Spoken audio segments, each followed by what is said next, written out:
Hi friends. So here's my question. Do you expect to be served or to serve? I mean, it's a good question, right? Because we can live our lives in one of those two ways. And it doesn't take much just to kind of set us in that mode and in that attitude, in that disposition, and in that lifestyle. Do we expect to be served or to serve? What does Jesus say about that? And he says a lot about that, actually, throughout the Gospels. But I just want to pick on one Gospel. It's in Matthew 20, and it's verses 17 through 28. And let me give you the kind of the background to this. It has to do with James and John, who are the sons of Zebedee, and their mother coming and asking Jesus, that James and John be on the right and left hand side of Jesus when he comes into his kingdom. So, the most powerful positions, right? And when the disciples themselves hear about this, they are indignant, and they begin to debate among themselves, like, who is going to be the greatest in God's kingdom? And Jesus just has to have kind of a sit down and come to a Jesus little conversation with them. Because they're just not getting the Christian way. All right. All of this is the background to Jesus going up to Jerusalem. All right. And when he goes up to Jerusalem, we know what's going to happen. He's going to eventually die. But this is before he goes up to Jerusalem, and literally what he does is he prophesies. To his own disciples. He says, we're going to go up to Jerusalem. He says, behold, when I get into Jerusalem, the Son of Man, and that's the title he uses for himself, is going to be handed over to the chief priests and to the scribes, and he's going to be condemned to death. And then he's going to be handed over to the Gentiles, a.k.a. Pilate. And he's going to be scourged, he's going to be mocked, he's going to be crucified, and then on the third day he's going to rise again. This is a prophecy that he literally has given to his disciples, that this is what's going to happen to me. And you would think that they would be aghast, like, no, this cannot happen, right?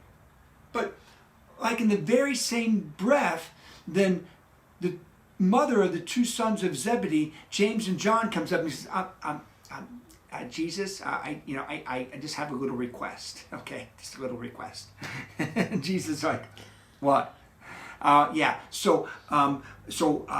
These two sons, I just want them on the right and the left of your kingdom when you come into your kingdom, please. And Jesus says, have you not been hearing what I just now said? That to be on my right and my left, first of all, that's not mine to give, but do you really understand what you're asking? He asked the mother of James and John. And really, obviously, she didn't, and they didn't know. And all the 12 apostles didn't know. Because who ends up on the right and left of Jesus when he comes into his kingdom? The two thieves. And so she's asking for her sons to have a place of glory and power. And that place, when he comes to his kingdom, is a place of condemnation and death. But it is the way, ultimately, in which he does come in to glory and power. And he says, okay, so listen, can you drink of the cup that I'm going to drink? And they said, we can. And in fact, he says, you are going to drink of the cup that I'm going to drink of. And it's a cup of suffering. It's a cup of death. And every single one of them, of the 12, end up a martyr's death. Except for John, but he lives to a ripe old age, but after decades of persecution and then exile on a little island out in the Aegean Sea in Patmos. Even he dies a death where it seems as if everyone has forgotten about him. Now, after he says all of this about James and John, then you would think that they would get it, right? He's now first given a prophecy about his death, and he's talked about, you're gonna drink of my cup, all right, but it's going to be a cup of suffering. The gospel writer records that the rest of the apostles become indignant at the two brothers, and they start debating among themselves. So Jesus has to step into this mess again, and he says, the rulers of the Gentiles, so the rulers of the world, the way that people act in this world, they lord it over the people that they have power over. But he's saying, it mustn't be that way with you, my apostles. And he's saying that to all of us. It mustn't be that way for you and I as the people who take his name, Christian. So listen, if you really want to be a follower of mine, whoever wants to be a follower of mine, he says, this is what's going to have to happen. Whoever wishes to be great shall become your servant. And whoever wishes to be first, that person shall be your slave. Just so, and this is what Jesus says, just so the Son of Man did not come to be served, but to serve and to give his life as a ransom for many. So there you have your answer. Jesus says, I did not come to be served, and I'm the Son of God. I came to serve. I'm the servant of the servant. And we're the ones who are supposed to be Jesus' servants. And he's saying, I've come to serve you. And if you want to be a follower of mine, don't live your life as if the world owes you or that I owe you something. No, live your life serving me, and then you'll be capable of me sending you into the lives of others and serving other people. And that's why we're here in this world. But the incredible thing is that when we live our lives like this, and we see this all over in the scriptures, then this is also the way in which we become fulfilled. This is the way in which we find our purpose in this life. And we actually then find happiness, and we find a sustainable joy. Because when we live our lives in a way that we are not created for, that's the stuff that's going to strip away our peace. We're going to live according to a lie, and the lie's not going to be able to deliver to us. And we're just going to jump from one thing to the next in this life, hoping that that one thing, that one person, that one lifestyle, that one job, that one whatever, that one vacation, that accumulation of stuff, that this is finally going to satisfy me.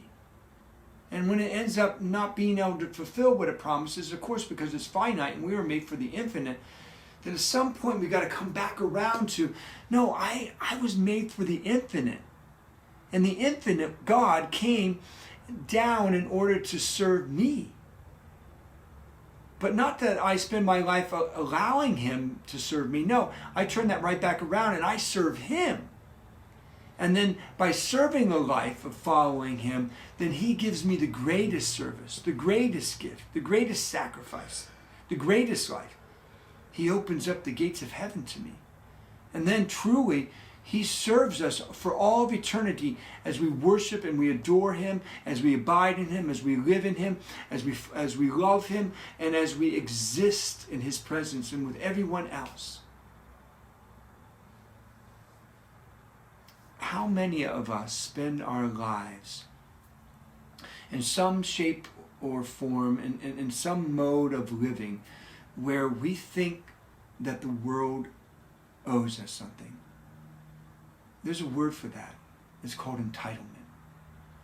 And unfortunately, we are raising our children like this. And it is the wrong way to raise them. Just giving them everything. And guess what happens when they're served all their life? Then they live their lives as if they are entitled to that service for the rest of their lives. And not only do we know this, that this is bad for their own happiness, for their own self-fulfillment, for how they treat other people, how they relate to other people, for their ability to love, let alone their ability to care for other people, because it sets them up for a selfish life. But it's also bad for eternity. Because if we spend our lives just expecting to be served, then that's not the stuff that's going to get us into heaven. What gets us into heaven is we are the servants of the servant of God.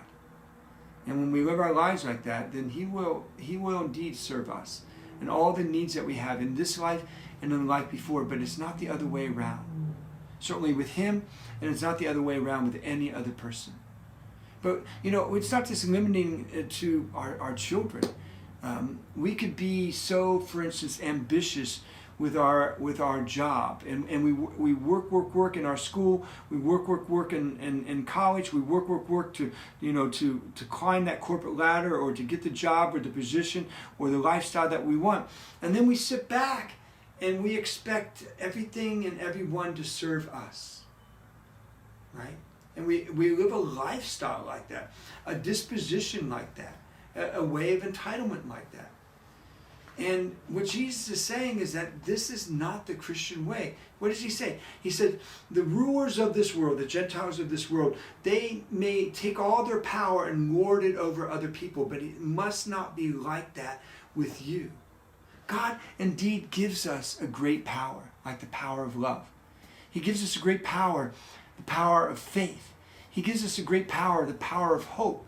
And yes, he gives us our health, and he gives us a life where we do have a home, and we do have a car, and we do have a job, and we do have some means about us. And we're only using our money and our home and our power and our positions to serve us. We've lost our way.